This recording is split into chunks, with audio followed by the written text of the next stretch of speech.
This is mentorsapproach.com. Thank you for visiting and thank you for watching. So today's email is on toxicity, and I want to just throw out a lot of thank yous for all the great emails and more questions that have been coming in about toxicity and being in a relationship with a toxic person. So this email is really going towards understanding your integrity level towards maintaining any kind of relationship, even if it is toxicity, and why we do it. It's all based on our integral values, and our values are developed over time through our experiences and our parents and friends and family of what we see. So you see somebody that's very narcissistic, and they're in a relationship with somebody, with your best friend, and you're like, "Ugh, I wish you could change. I wish you walk away." And you know after that, if you see some of those signs, you don't want to be in a relationship with that kind of a person. So we look at all those things and then we say, okay, these are our values. But when we get involved with toxic people, we don't actually, like the really good ones, we don't actually know until that 90-day, that 120-day point passes, and then it starts popping up. And that's where we're in the danger zone, because we generally start get those feelings going, especially if we're not out there a lot. If we're not, if we're going out and we say we're going to start dating, and then all of a sudden we meet somebody and we're like, oh wow, this person is great, and we stop dating. So the question then starts to change on how strong you are with meeting somebody. Even though you know it's wrong, you start going, let me question that. Is it really a red flag? I don't know if it's a red flag. Maybe it is, maybe it isn't. So the bottom line, a toxic relationship, when people stay in them, it's because they have fear, and it's driven by fear. You're worried, what if?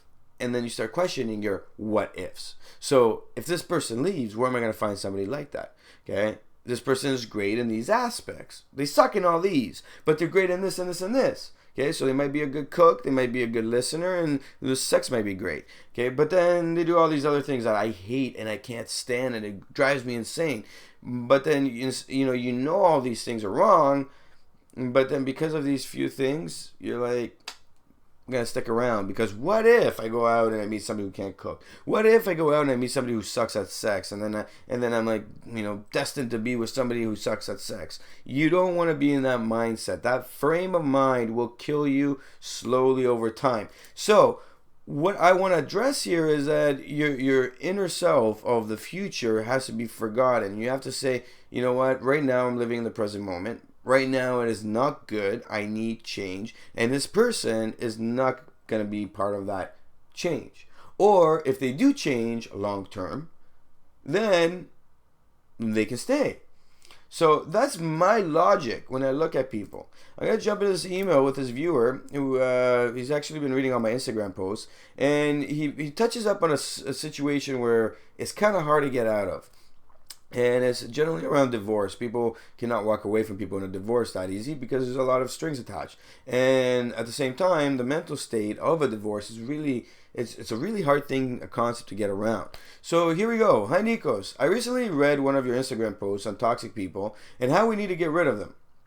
Most of your posts seem to point at this being logical and easy, but my situation is different. Most of my posts are general. It's about the idea of what's happening in people's lives and the big jumps we need to take, the hurdles to change and be happy. Okay, and everybody will have their little key things, those details in their lives, those situations that are happening that are a little bit different, and that's where it's good to talk to somebody who has experience so they can really change your frame of mind into that positive that you want to get into. I am in a horrible situation with a wife that is simply causing me to hate my life. She's a total narcissist who has done nothing but torture me for the last 4 years. She's in constant fights with me over everything I do and continually pushes me to the edge where I lose control, making me look like this jackass in front of everybody, family and friends, and now even co-workers. Horrible situation to be in. I feel for you. I've been there. I know what that feels like. I'm going to give you my opinion in a sec.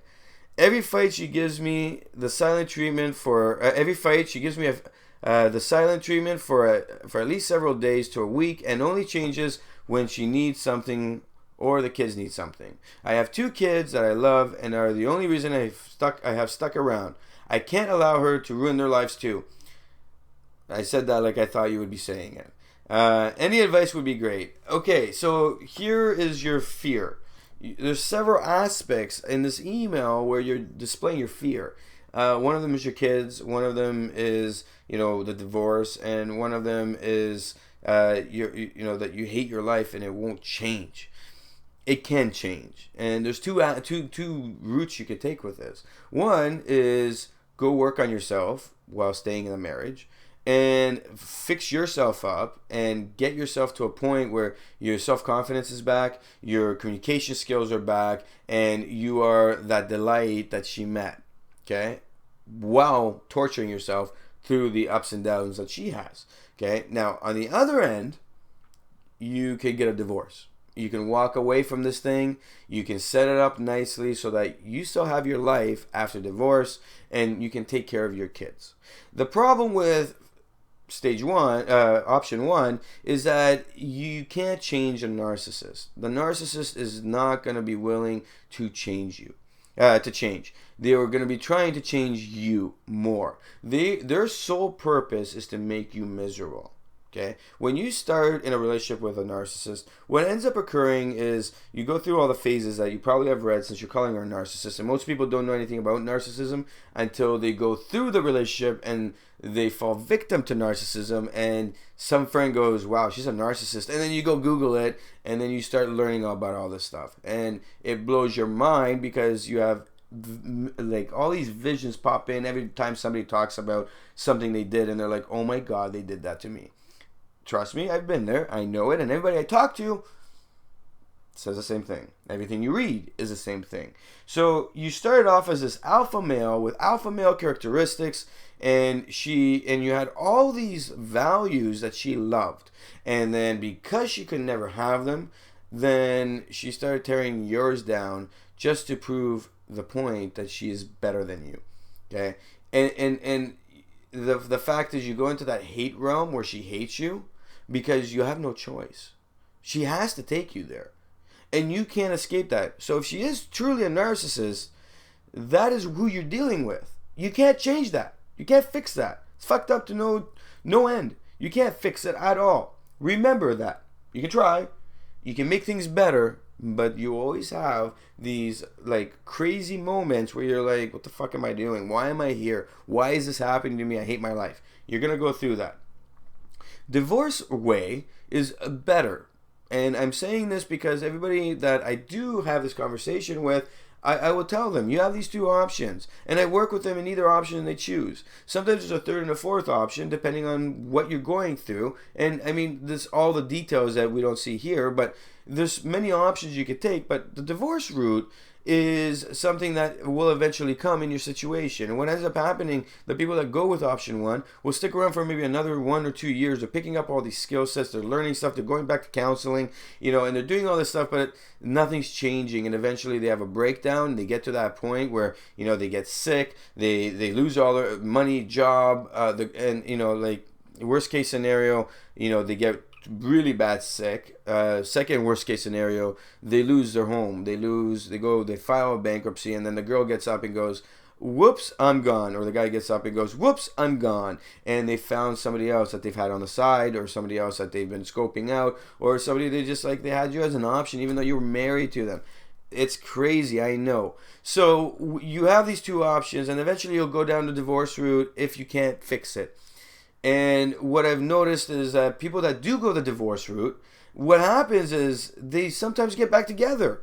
And it's come out, in my opinion, that it's a better opportunity for you to do that separation, to step back, to reanalyze your life, to look at where you are and where you want to be. Do you want to have a happy family?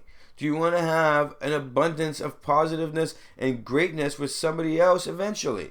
Okay? Do you want your kids to know what it's like to be in a real relationship, to see their father as part of some real relationship? So here's how it goes. You're going to leave, and whether she calls the divorce later on because you've been trying, or you decide to pull the trigger, you're going to walk away, rebuild your life, meet somebody new, and at the same time, this whole time, you're going to be taking care of your kids because you're a father. You're a father of these kids that need to know what a father is and what he does. You're not protecting them because if I ask you right now, can you protect yourself? You can't. Look how you're feeling. So these kids are growing up in this toxic, negative relationship aspect. And what's going to happen? You're teaching them future. You're teaching them in the future what it's going to be like to be in a relationship. So they're going to expect this stuff. And then there goes the cycle of, the narcissism or the codependency, the extensions of both. And there's no balance. And people start to fall apart at a younger age. And then they never actually realize what true love is. What it's like to be in a real healthy relationship, a loving relationship. Okay? Now they have the opportunity, if you do meet somebody else, to see what it's like. Okay, their mother will be always there. Their mother will always be part of their lives. She will do the same things continually, whether you're there or you're not. Okay, whether she does it or she does not, in your mind, you're going to be thinking about it. She's going to do it no matter what. You're not protecting them by being there. You're not. And what happens is, at the end of the day, people will go this route, and sometimes, it's not always the case, but sometimes, the ex-wife goes, oh, wow, she'll start dating and she sees some bad relationships, and kind of like regular relationships where boyfriend, girlfriend break up, there's doubts. And then they go, oh, well, I mistreated him. And, I've dated all these jerks, and he's really turned back to that person I met that I love. And you might get back together. If she's a true narcissist, I wouldn't. If she's just toxic because of bad things that have happened to her, and she can work through them, and you can set new boundaries and rules and really have a healthy relationship again, because now you know not to fuck up in different areas, because you're going to go research everything and relearn how to treat women properly and how to maintain your respect and maintain that love through respect. What you'll find is you can have healthy relationships again. There are two options there, and of course I know by what you've written here, most people that come to me will try to go better themselves. Will go try and work on those skill sets, go back to the person they were, and in some cases it works, some cases it doesn't. Be prepared for the worst case scenario, because now you've changed, she's changed the rules of what you guys have negotiated in your relationship, and now you're trying to get back to those rules, and she's going to be like, stop, what are you doing? No, I like it like this. I'm full control. And what, you want control back? So there's some great books on relationships. There's some great things out there.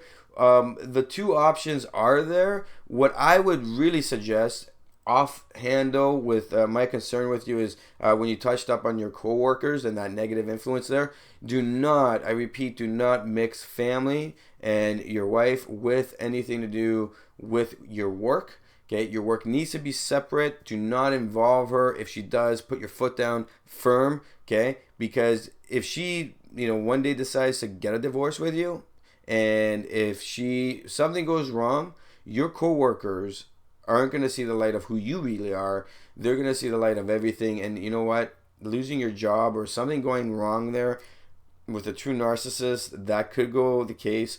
I don't want to see you without a job too after a divorce, and losing everything and being turned up into like nothingness and having to rebuild again, because that really hurts. I've seen people go through it. We've worked with them, and great success stories out there about it, but I'd rather you not be there because it is tough. It's an agonizing pain, the whole thing. So if you want to go through your details, walk through everything that you're actually experiencing and how to actually work through those communication issues, how to start showing, getting her to show respect to you, and actually, I should say that, but getting that respect back and seeing her come back to that level of mutual agreements and maybe get that love back. Or you want to focus on more of what to do if you do go through a divorce, or just skill sets in general.